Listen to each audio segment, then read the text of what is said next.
Channel community media centre Bolton UK દ્વારા સંચાલિત ગુજરાતી કાર્યક્રમમાં આપનું સ્વાગત છે. મારું નામ ઇમ્તિયાઝ પટેલ ગરડિયાવાલા છે અને હું ગુજરાતી કાર્યક્રમ એક મુલાકાતનો સંચાલક છું. જેમ કે આપ સૌ જાણો છો કે આ વિભાગ એટલે કે ગુજરાતી વિભાગ અને બીબસ ચેનલ તરફથી પ્રસારિત થતા તમામ કાર્યક્રમો આપણા બધાના છે. આ કાર્યક્રમમાં અમારા પ્રયત્નો રહે છે કે આપણને બધાને રસ પડે, રુચિ પડે એવી અગત્યની અને મહત્વની બાબતોની આપણે ચર્ચાઓ કરીએ અને એવા વિષયોને આવરી લેતા નિષ્ણાંતોને અમે સ્ટુડિયોમાં બોલાવી તેઓની સાથે ચર્ચાઓ કરીએ છીએ. ચર્ચાઓની સાથે સાથે અમારા પ્રયત્નો રહે છે કે નિષ્ણાંતો સાથે વાત કરી અમુક વિષયો પર, અમુક સમસ્યાઓ પર તેઓના અભિપ્રાયો પૂછી એના સમાધાન વિશે પણ અમે કોશિશો કરતા રહીએ છીએ. તો બીબસ ચેનલ ના ગુજરાતી કાર્યક્રમ એક મુલાકાતમાં ફરી વખતે આપનું સ્વાગત છે બીબસ ચેનલ તરફથી શ્રોતાઓને અને દર્શકોને. અને આજે આપણી સાથે ફરી એક વખતે એક મુલાકાતમાં આપણા એક ખૂબ જ મોગેરા અને ખૂબ જ ખ્યાતનામ અતિથિ ઉપસ્થિત છે સ્ટુડિયોમાં અને તેઓનું નામ છે જનાબ હારૂન પટેલ સાહેબ પઠીવાલા. દર્દમાં જીવી જવાની વાત છે, દર્દમાં જીવી જવાની વાત છે, આંસુઓને પી જવાની વાત છે, આંસુઓને પી જવાની વાત છે.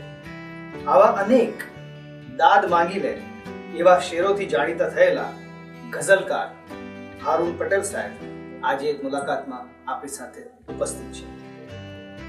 શરૂઆતથી જ હારૂન સાહેબને પુસ્તકો વાંચવાનો અને કવિતા લખવાનો શોખ જબરજસ્ત હતો. તરસ એક દરિયાની નામનો એક ગઝલ સંગ્રહ હારૂન સાહેબનો પ્રગટ થઈ ચૂક્યો છે અને એ ગઝલ સંગ્રહથી તેઓને જબરજસ્ત ખ્યાતિ પણ મળેલી છે. ગુજરાતી આર્ટ્સ ગ્રુપ યુકેના સ્થાપક તરીકે અને પ્રમુખ તરીકે ગુજરાતી ભાષા સાહિત્યનો પ્રચાર અને પ્રસાર તેઓએ ખૂબ જ કર્યો છે, ખાસ કરીને યુકેમાં, અને અનેક આંતરરાષ્ટ્રીય ગુજરાતી, હિન્દી, ઉર્દુ મુશાયરાઓના પણ આયોજનમાં તેઓ મોખરે રહ્યા છે. સાથે સાથે તેઓ એક ખૂબ જ પ્રવૃત્તિમય અથવા તો ખૂબ જ ઉમદા સમાજ સેવક પણ છે અને માનવ કલ્યાણ પ્રવૃત્તિઓમાં પણ તેઓ સતત સક્રિય રહી સમાજની સેવા કરે છે.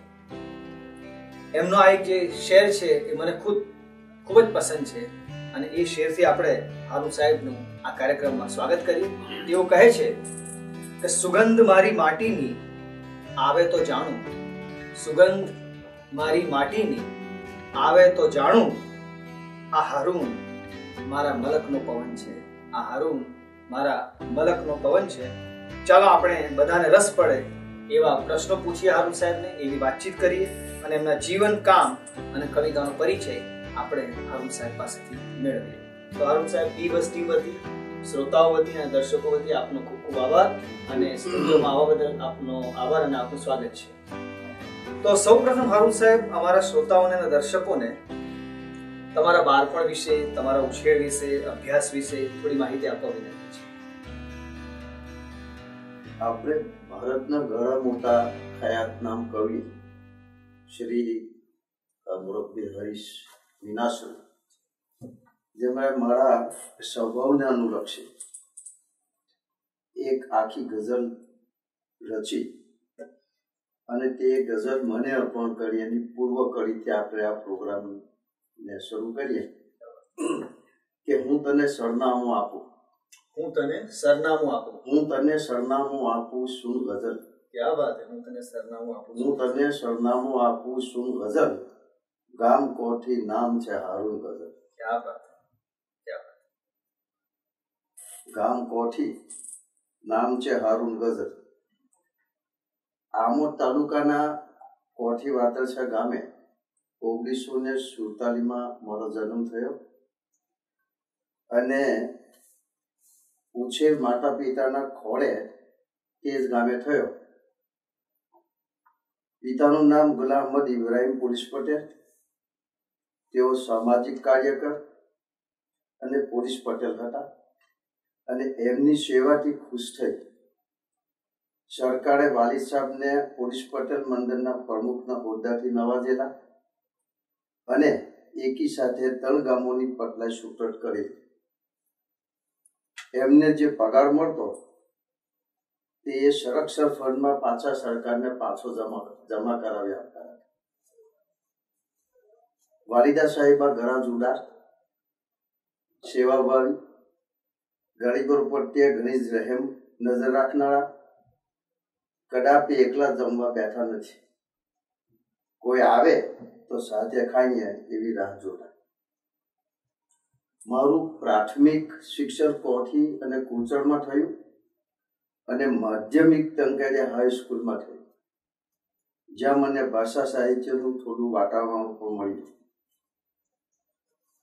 1981માં ઇન્ડિયાથી ડોક્ટર અડમ તંકાળવી સાહેબ ઉચ્ચ અભ્યાસ અર્થે યુકે આવ્યા અને 1 વર્ષ રહ્યા. તે દરમિયાન અમારી અનેક મુલાકાતો થઈ.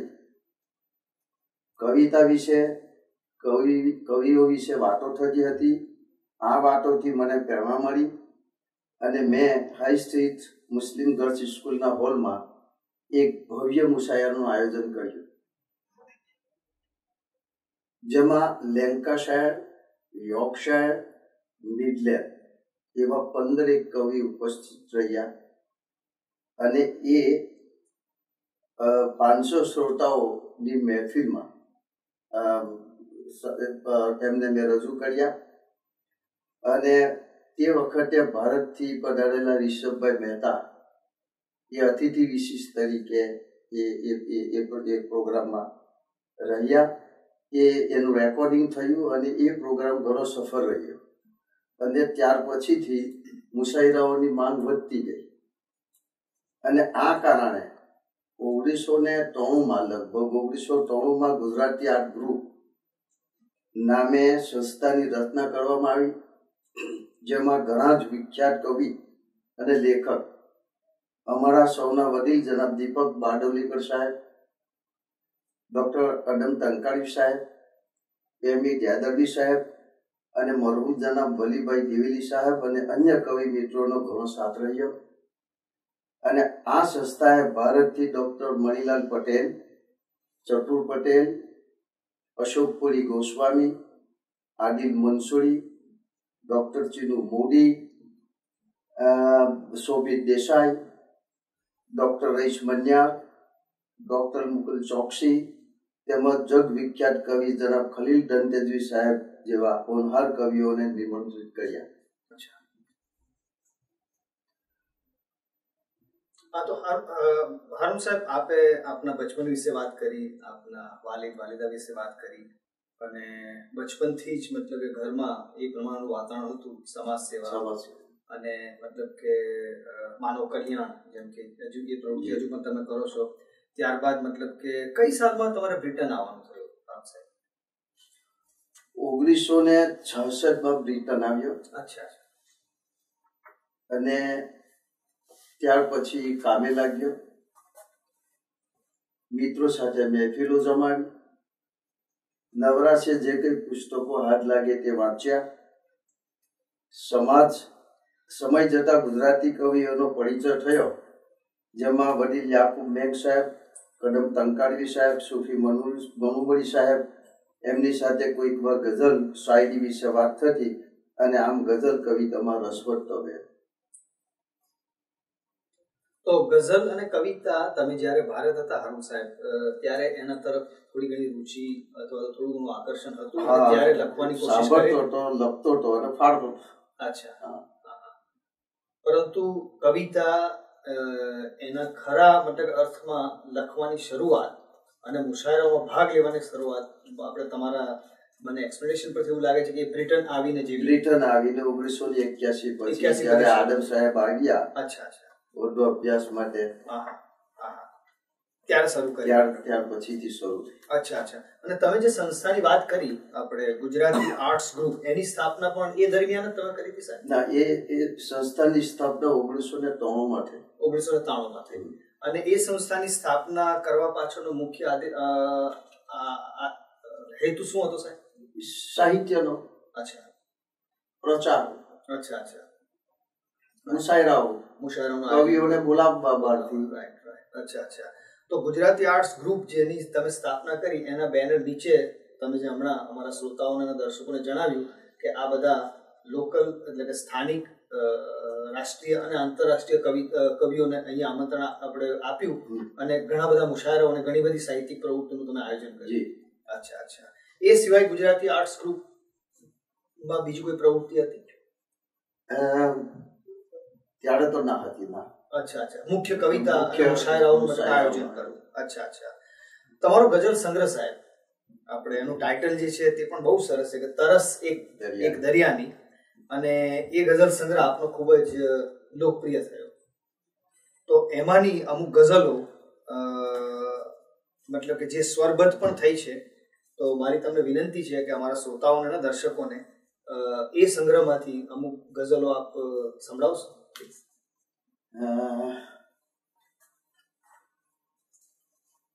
એમ તો બધી જ ગઝલો સારી છે. ચોક્કસ. અને સારી જ લખી છે. ચોક્કસ. પણ થોડીક એક શેરો તમને પછી આખી ગઝલ તમને સંભળાવીશ. પાંચમાં તું બે ઉમેરે. પાંચમાં તું બે ઉમેરે. અચ્છા. પાંચમાં તું બે ઉમેરે ને પછી 52 કરે. પાંચમાં તું બે ઉમેરે ને પછી 52 કરે. માફ કર તારું ગણિત અમને તો સમજાતું નથી. ક્યા વાત હે. માફ કર તારું ગણિત અમને તો સમજાતું નથી. અને ગઝલમાંની એક શેર બીજી છે કે તે સંબંધો સાચવ્યા હારૂન તેથી શું મળ્યું. તે સંબંધો સાચવ્યા હારૂન તેથી શું મળ્યું. એમ સમજાયું તને કે પાણીમાં રણ હોય છે. ક્યા વાત. એમ સમજાયું તને કે પાણીમાં રણ હોય છે. અને ત્રીજી શેર છે કે જ્યારે વિહવળ થાય મન પરદેશમાં, જ્યારે વિહવળ થાય મન પરદેશમાં યાદ આવે છે વતન પરદેશમાં. યાદ આવે છે વતન પરદેશમાં અને ઝાડ બિછાવી મિત્રોએ સ્નેહના લિબાસમાં. ઝાડ બિછાવી મિત્રોએ સ્નેહના લિબાસમાં. મહેરબાની છે ખુદાની વારમાં કો થાય ના. મહેરબાની છે. અને કહેવાય છે કે હારૂન યત્ન આપણું કર્તવ્ય છે ફકત. હારૂન યત્ન આપણું કર્તવ્ય છે ફકત. મરવું ન મળવું એ તો મુકદ્દરની વાત છે. મરવું ન મળવું. આ ગઝલોમાંની થોડી લાઈનો તમારા દર્શકો સામે રાખી. અને આ ખાસ કરીને તરસ એક દરિયામાંથી. આ તરસ એક દરિયામાંથી. અચ્છા અચ્છા. Very good. તો આ છે આપણી સાથે આપણી આજના કાર્યક્રમ એક મુલાકાતમાં હારૂન પટેલ સાહેબ, જેઓ પોતે એક ગઝલકાર છે, સમાજ સેવક છે, અને એમની સાથે આપણે વાતચીત કરી રહ્યા છીએ એમના જીવન વિશે, એમના કામ વિશે અને કવિતાઓ વિશે. અને હમણાં એમણે બહુ સરસ પંક્તિઓ આપણને સંભળાવી એમના ગઝલ સંગ્રહ તરસ એક દરિયામાંથી. આપનો જો કોઈ અભિપ્રાય હોય અથવા તો આપ કોઈ સલાહ સૂચન અમને આપવા માંગતા હોય તો આપ અમને અમારા સ્ટુડિયોની ઉપર ટેલિફોન કરી શકો છો. UK 01204358525. અમારી વેબસાઇટની પણ આપ વિઝિટ કરી શકો છો, જે છે www.britasianbuzz.com. યા તો સોશિયલ મીડિયાની ઉપર પણ આપ અમારી સાથે જોઈન થઈ શકો છો, ફેસબુક, ટ્વિટર અને વોટ્સઅપ ઉપર. મારું નામ ઇમ્તિયાઝ પટેલ વરડિયાવાલા છે અને આજે આપણે એક કાર્યક્રમ એક મુલાકાતમાં હારૂન પટેલ સાહેબ સાથે વાતચીત કરી રહ્યા છે. આપને હું રિક્વેસ્ટ કરું સાહેબ કે બીજી પોતાની તમારી બીજી વધારે ગઝલ અમને સંભળાવો એ પહેલા જરાક મારે થોડીક માહિતી એ પણ જાણવી છે કે જ્યારે તમે અહીંયા બ્રિટનમાં 1966માં આવ્યા તો તે વખતનું વાતાવરણ કેવું હતું સાહેબ? તે વખતનું મતલબ કે કોઈ મિત્રો અહીંયા હતા, કઈ જગ્યાએ તમે રોકાયા તે ઘડી, મતલબ કે સામાજિક વ્યવસ્થા કેવી હતી, કવિતા અને લેખનને લગતી કોઈ પ્રવૃત્તિ ત્યારે હતી કે નહીં હતી, એ વિશે થોડું મને જણાવશો સાહેબ? કવિતા અને લેખન તો બહુ જૂજ અને મિત્રો બી ઓછા, અને હોય તો તે બધા કામે જતા મળીએ, શનિ રવિ મળીએ અને મહેફિલો જમાવીએ.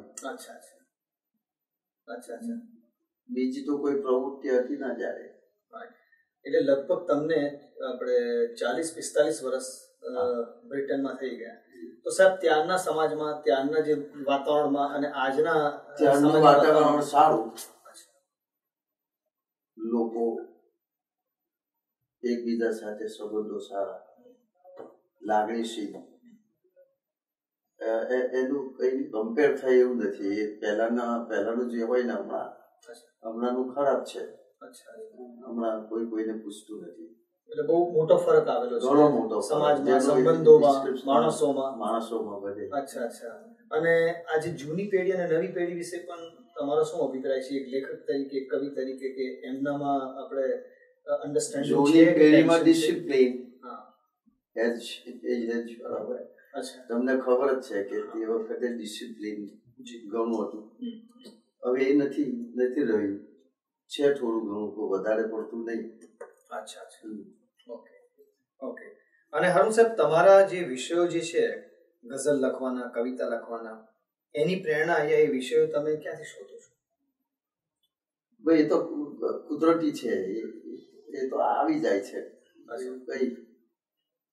કોઈ પંક્તિ હોય એના ઉપરથી, અથવા તો વાંચનમાં કઈ દેખાઈ ગયું હોય, સમજાયું હોય, એના ઉપર તમે એનું નિરીક્ષણ કરી અને પછી મતલબ એને કવિતા યા ગઝલમાં ઢાળતા હોય છે. અચ્છા. મુખ્ય વિષયો ક્યાં હોય છે તમારી ગઝલ?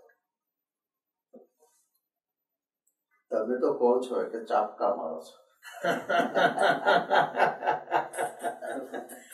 એ તો કવિ અને લેખકની એ સામાજિક ફરજ જ હોય છે. દોસ્તો, સગાઓ, બેવફાઈ, ગદ્દારી, દુશ્મની, અદેખાઈ, એના ઉપર વધારે તમે આપણે ગઝલો અને કવિતા લખી સમાજને એક હકારાત્મક સંદેશો આપવાના પ્રયત્ન કરે છે. અને કવિ અને લેખક લગભગ આપણે વાત કરતા જ હોઈએ છીએ કે એ સમાજનું પ્રતિબિંબ હોય છે. એ સમાજમાં થતી ઘટનાઓ અને આપણી આસપાસ બનતી ઘટનાઓનું નિરીક્ષણ કરી અને પછી એને પોતાની રચનાઓમાં ઢાળી અને મતલબ સમાજને મેસેજ આપે છે. ચાલો, સરસ. તો હારૂન સાહેબ, તરસ એક દરિયામાંથી તો આપે અમને આપના અમુક શેરો સંભળાવ્યા. હવે હું શ્રોતાઓ વતી, દર્શકો વતી આપને ખાસ વિનંતી કરીશ કે તમને મનગમતી તમારી અમુક ગઝલો અમને સંભળાવો સાહેબ, પ્લીઝ. ઇજાજત. એક નવી ગઝલ કે સાચા હૃદયથી કોઈ પણ માણસ દુઆ કરે. કે સાચા હૃદયથી કોઈ પણ માણસ દુઆ કરે. સાચા હૃદયથી કોઈ પણ માણસ દુઆ કરે, એની દુઆ કબૂલ હંમેશા ખુદા કરે. એની દુઆ કબૂલ હંમેશા ખુદા કરે અને હંમેશ મુસીબતમાં મદદ પારકા કરે. હંમેશ મુસીબતમાં મદદ પારકા કરે. જે આપણા છે એ જ બહુ આપદા કરે. જે આપણા છે એ જ બહુ આપદા કરે. અને જે કામ હવાનું છે તે ભલે ને હવા કરે. જે કામ હવાનું છે એ ભલે ને હવા કરે. એ દીપ ન બુઝે જેને રોશન ખુદા કરે. એ દીપ ન બુઝે જેને રોશન ખુદા કરે. અને ઈમાનદાર આદમી કાયમ દુખી રહે. ઈમાનદાર આદમી કાયમ દુખી રહે. લુચ્ચા લફંગા લોકો હંમેશા મજા કરે. લુચ્ચા લફંગા લોકો હંમેશા મજા કરે.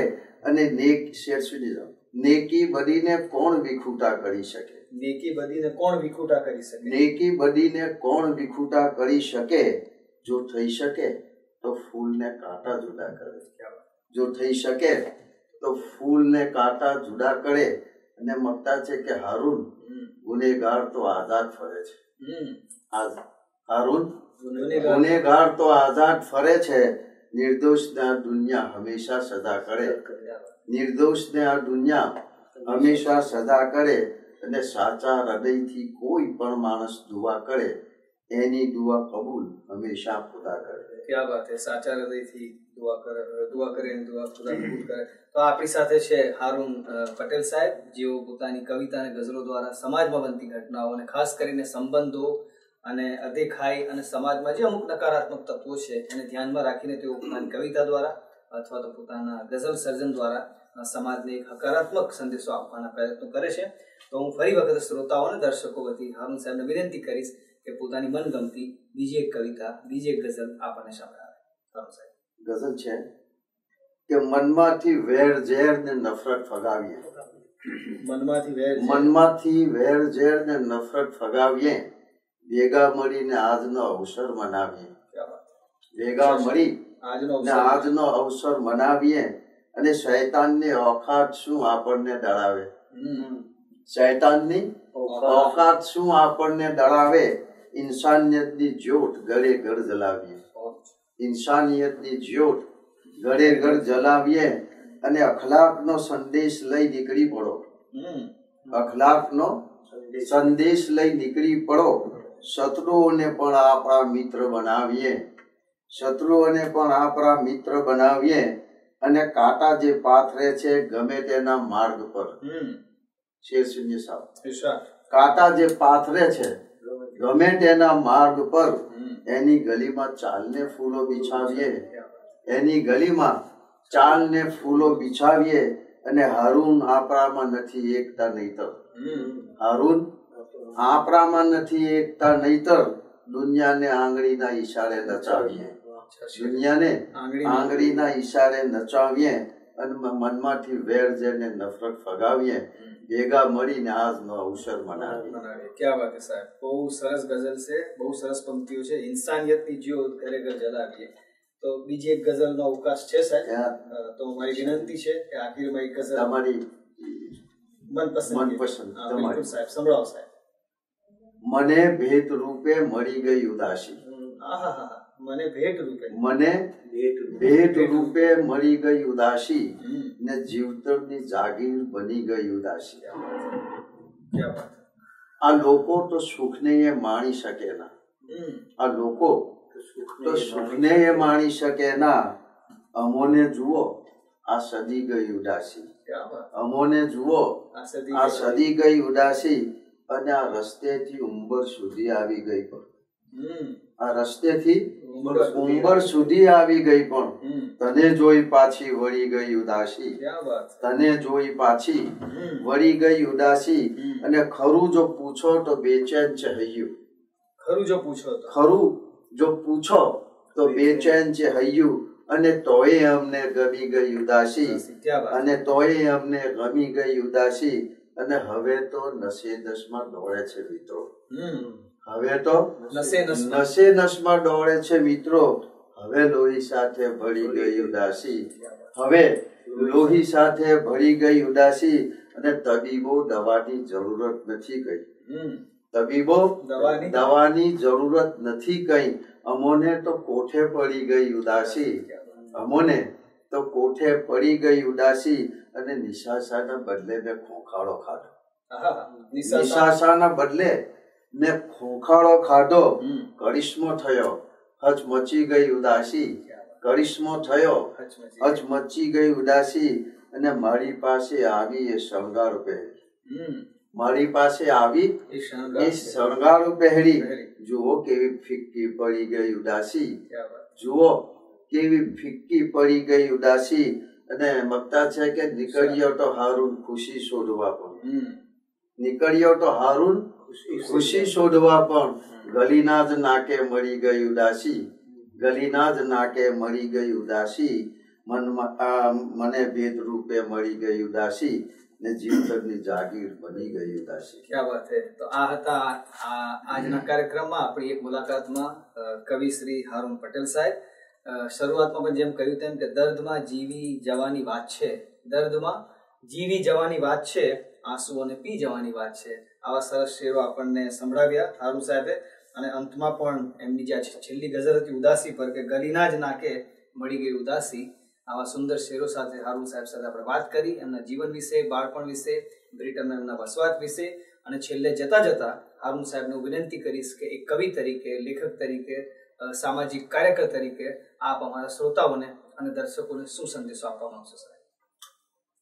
સંદેશામાં તો મારાથી જે સમાજ સેવા અને સાહિત્ય સેવા અને જે પ્રવૃત્તિઓ થઈ એમાં એવો અનુભવ થયો છે કે આપણે સંપ સહકારથી ભેગા મળી પ્રવૃત્તિઓ કરી શકતા નથી. અને આના કારણે આપણી ભાષા અને સંસ્કૃતિને નુકસાન થાય છે.